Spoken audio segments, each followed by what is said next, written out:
तरीके लब्बैक के हवाले से साद रिजवी साहब की जो रिहाई के खिलाफ जो है वो हुकूमत चली गई सुप्रीम कोर्ट में। समी साहब, मैं चाहूंगी कि हम पहले दाऊद से सारी इन्फॉर्मेशन ले लें, फिर मैं आपकी तरफ आती हूँ। जी दाऊद, जरा अपडेट कीजिएगा इस सारे इशू पे।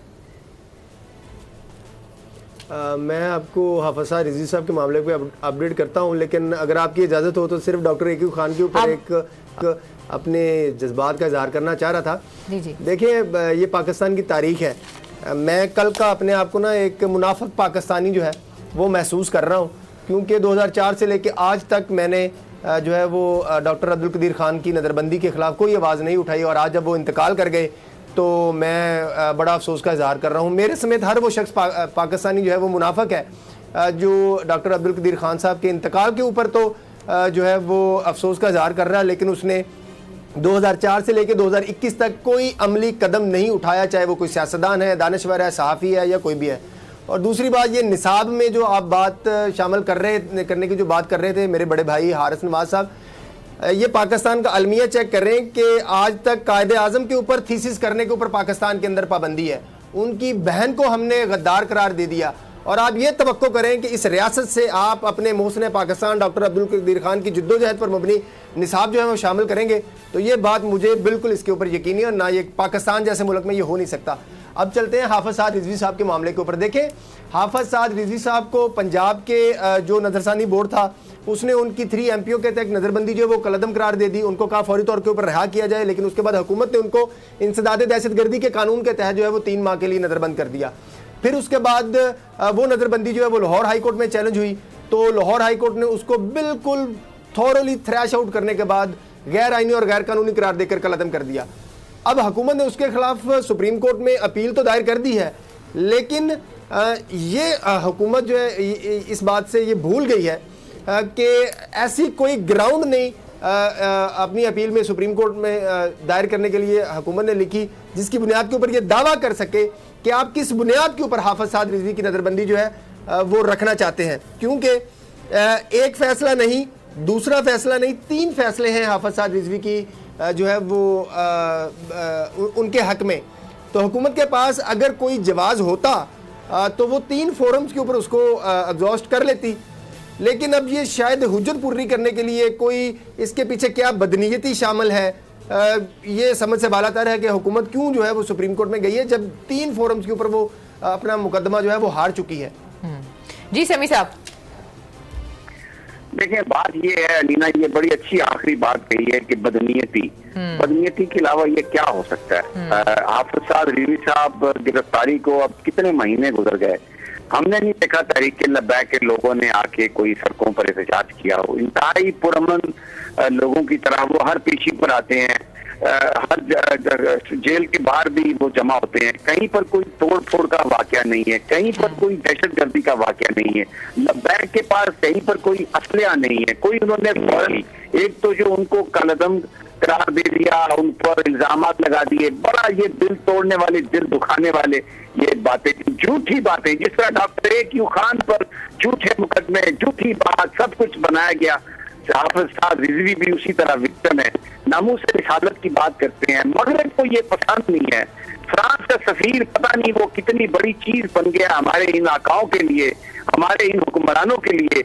ये बात तो पाकिस्तान की गैरत की करते हैं, पाकिस्तान की हमीयत की करते हैं, लेकिन जब मेरे आका मोहम्मद मुस्तफा सल्लल्लाहु अलैहि वसल्लम का नाम आता है तो ये मायने नहीं रखती। हमें लॉलीपॉप देते हैं, हम ये बना रहे हैं, हम ये अकेडमी कर रहे हैं, हमसे भाई आप ठीक कर रहे हैं, आप जो काम करते हैं वो करते रहे, लेकिन आपने लब्बैक के लोगों को, सैकड़ों लोगों को आपने गिरफ्तार किया दहशतगर्दी के इल्जाम में। कोई आपके पास सबूत नहीं है। इस मुल्क में जो नबी पाक सल्लल्लाहु अलैहि वसल्लम का नाम लेता है आप उसको पकड़ के अंदर कर देते हैं। क्या जुर्म है साद रिजवी का? उसने तो कोई कॉल नहीं दी, आपने उसको पकड़ लिया, वैध रोड से उठा के जेल में डाल दिया, उसका किसी से रास्ता ही नहीं है। तो उसने कहा, कैसे उसने किसी को ये हदायत दे दी कि जाए जाके दहशतगर्दी करें, जाए जाके सड़कों में तोड़ फोड़ करें? आपने अपने ही लोग, अपने एजेंसियों के लोग भेजे, आपने तोड़ फोड़ करवाई उनको बदनाम करने के लिए। और हम इस वक्त एक गलबा है ऐसे लोगों का जो अपने आप को लिबरल कहते हैं, जो मगरब की डार्लिंग बने हुए हैं,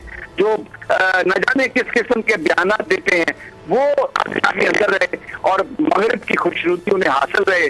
ताकि कल कल को उनको अपना वज़ीर-ए-आज़म बनने का चांस हो। इमरान खान साहब को इस बात की समझ नहीं आ रही। ये सवाए बदनीयती पर, और देखें अगर तालिबान से आप सीखें, अल्लाह के हाथ में रिज़्क है, अल्लाह के हाथ में प्रॉस्पेरिटी है।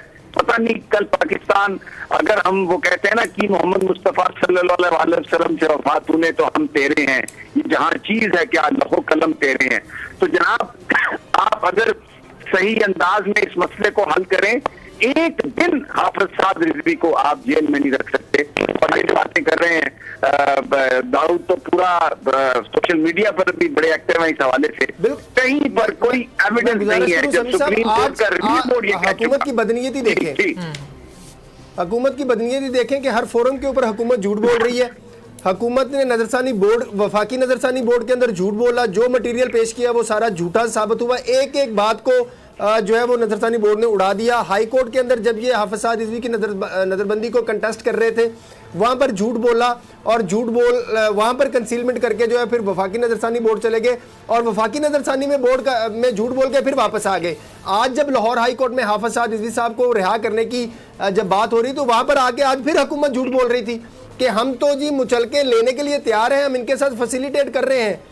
लेकिन ये हाफिज साद रिजवी के वकला हमारे साथ फैसिलिटेट नहीं कर रहे और हम जो है गुज़श्ता 2 दिन से इस इशू को देख रहे हैं, कवर कर रहे हैं। जैसे ही कोर्ट का ऑर्डर आया था उसी वक्त सारे मुचलके तैयार करके CCPO लाहौर के ऑफिस में मौजूद थे, लेकिन किसी ने उनके मुचलके वसूल नहीं किए, किसी ने उनके साथ डायलॉग नहीं किया, जानबूझकर मामलात को ख़राब करने की कोशिश की। मुझे ना ज़ाती तौर के ऊपर यह फील आ रही है कि इस मरतबा ना दोबारा जानबूझकर तहरीक लब्बैक के जो लोग हैं उनको इश्तियाल दिलवाने की कोशिश की जा रही है, क्योंकि कानूनी जंग तो वो जीत रहे हैं और अब उनको असाबी तौर के ऊपर इश्तियाल दिलाकर दोबारा से कोई ऐसा जवाब पैदा करने की कोशिश की जा रही है ताकि तहरीक लब्बैक के खिलाफ जो है वो कार्रवाई की जा सके। ये आपने मियां दाऊद ये आपने बड़ी इंपॉर्टेंट बात कही है। मैं इस फोरम को, हम बिल्कुल ये तहरीक लब्बैक के जो कारकुन है उनको इससे होशियार रहना चाहिए, लीडरशिप को होशियार रहना चाहिए कि ये हुकूमत जो इस तरह काम कर रही है वो चाहती है कि लब्बैक के कारकुनों का सब्र का पैमाना लबरेज हो। और ये आप अपनी सफों में देखें, जो लोग वहां पर मौजूद हैं अगर कोई हंगामा राय करने की कोशिश करते हैं तो उन्हें पकड़ के खुद हवाले करें।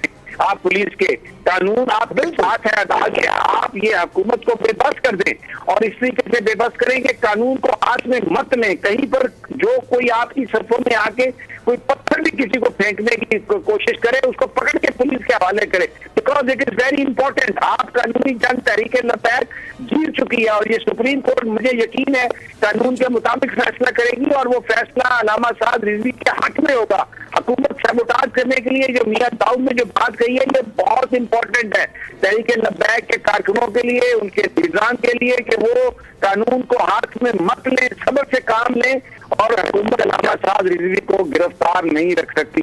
क्यों मियां दाऊद, कानूनी तौर पर तो कोई उनके पास जवाब ही नहीं है। बिल्कुल जवाब नहीं है। 1 अक्टूबर से लेके आज के दिन तक हुकूमत ने हाफिज साद रिजवी को गैर कानूनी तौर के ऊपर अगवा किया हुआ है, क्योंकि 1 अक्टूबर को लाहौर हाई कोर्ट ने ये बात कह दी कि हाफिज साद रिजवी जो है उनकी नजरबंदी कलअदम है, खत्म है, गैर आईनी है। 1 अक्टूबर से लेके आज के दिन तक हुकूमत ने हाफिज साद रिजवी साहब को गैर कानूनी तौर के ऊपर हब्से बेजा में रखा हुआ है, अगवा में रखा हुआ है, क्योंकि ना तो हाफिज साद रिजवी के ऊपर अब कोई मुकदमा दर्ज किया जा रहा है, ना उनको नामजद किया गया है। तो फिर भाई आपने उनको कैद क्यों रखा हुआ है, इस बात की तो वजाहत करें। चलें जी, आज के प्रोग्राम से ठीक है दाऊद, हमारे प्रोग्राम का वक्त जो है वो खत्म हो गया है, तो सब्सक्राइब करें और बेल दबाएं ताकि कोई खबर रह न जाए।